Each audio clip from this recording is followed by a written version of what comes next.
வணக்கம் மக்களே. இன்றைக்கி நம்ம சேனலில் புளிப்பொங்கல் எப்படி சேர்த்துன்னு நம்ம போய் வீடியோக்குள்ளே பார்க்குறதுக்கு முன்னாடி நம்ம சேனலை மறக்காமல் சப்ஸ்கிரைப் பண்ணிக்கோங்க. சமையல் பண்ணுங்கள், ரொம்ப ரொம்ப சந்தோஷமாக இருங்க.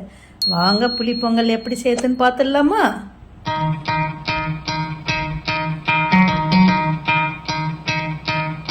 இந்த புளிப்பொங்கலுக்கு நான் 100 கிராம் புளி எடுத்திருக்கேன். அதை க்ளீன் பண்ணிவிட்டு ஒரு அரை மணி நேரம், பொங்கல் செய்யறதுக்கு அரை மணி நேரம் முன்னாடி ஊற வச்சிடலாம்.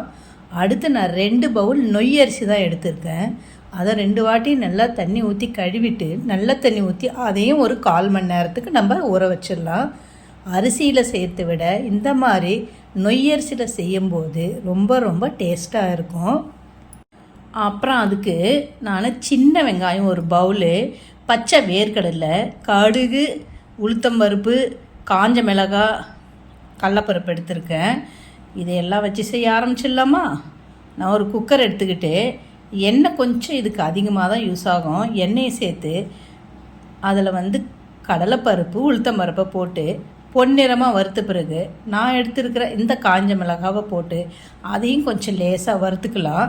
அது வறுத்த பிறகு பச்சை வேர்க்கடலை, உங்கள்கிட்ட வறுத்த வேர்க்கடலை இருந்தாலும் போட்டுக்கலாம். நான் பச்சையாக தான் இருக்குது. இதை போடும்போது இன்னும் அருமையாக இருக்கும். சின்ன வெங்காயம் போட்டு இந்த புளிப்பொங்கல் செய்யும்போது அந்த வெங்காயத்தோடு சேர்த்து சாப்பிடும்போது அவ்வளோ அருமையாக இருக்கும். அதையும் நல்லா நம்ம வதக்கிக்கலாம். இப்போ நான் 2 பவுல் எடுத்துருக்கேன்னு சொன்னேன் இல்லையா, அரிசி நொய். அதனால் ஒரு பவுலுக்கு நான் 4 கப்பு தண்ணி வச்சுப்பேன். புளியை நீங்கள் கரைச்சிட்டு அது போக மீதி இருக்கிற தண்ணி, வெறும் தண்ணியை நம்ம சேர்த்துக்கலாம். இதெல்லாம் சேர்த்து நாம் 2 பவுல் எடுத்துருக்கேன், 8 பவுல் தண்ணி சேர்த்துருக்கேன். இப்போ இதுக்கு 2 டீஸ்பூன் உப்பு போட்டிருக்கேன், ஒரு அரை டீஸ்பூன் மஞ்சத்தூள். அதுக்கப்புறம் புளியில் செய்யும்போது எப்பயுமே கொஞ்சம் கூட சர்க்கரையை சேர்த்தா டேஸ்ட்டு நல்லாவே இருக்கும்.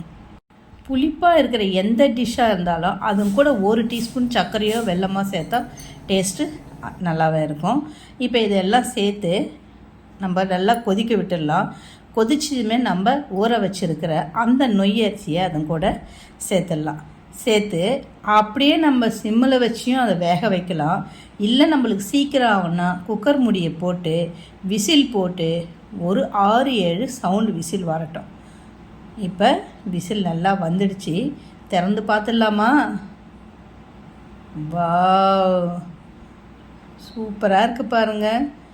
அப்படியே எடுத்து தட்டில் போட்டு சாப்பிட்டா அமிர்தம் எப்படி இருக்குமோ தெரியாது, ஆனால் இது அந்த மாதிரி இருக்குங்க. டேஸ்ட்டு சூப்பராக இருக்குங்க.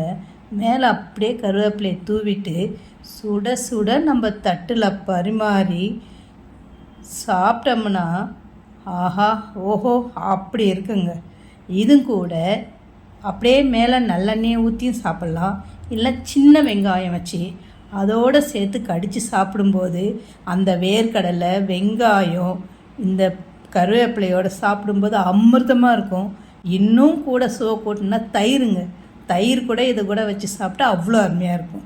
இந்த மாதிரி டிஷ்ஷு நீங்களும் வீட்டில் செஞ்சு பார்த்துட்டு எப்படி இருக்குன்னு கமெண்ட்டில் சொல்லுங்கள். மறக்காமல் நம்ம சேனலையும் சப்ஸ்கிரைப் பண்ணிக்கோங்க. வாழ்க வளமுடன்.